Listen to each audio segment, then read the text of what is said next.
2 vjet pas padisë të dorëzuar nga ana Antoneta Dimovskas, gjykata administrative solli vendim në favor të saj duke anuluar zgjedhjen e Elizabeta Dukovskas për antarët e kushtetuesës.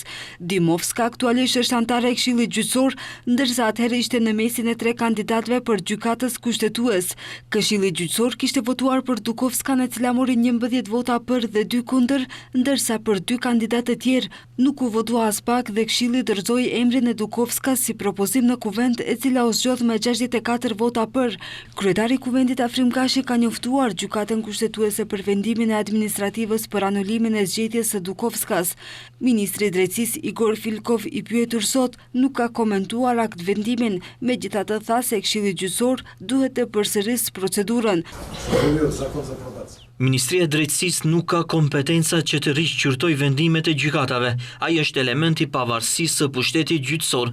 Kompetenca për ekzekutimin e akt vendimit të gjykatës administrative është e Kuvendit, përkatësisht në rastin konkret e Këshillit Gjyqësor.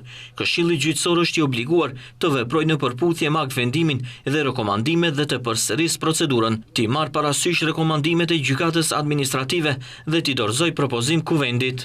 Dukovska ka qenë propozuar për gjykatës se kushtetuese nga Këshilli Gjyqësor që atëherë udhëhiqej nga Vesna Dameva. Ajo është raportuese për lëndën e ligjit të gjuhëve dhe mbetet të shihet se si do të ndikojë kjo në këtë procedurë.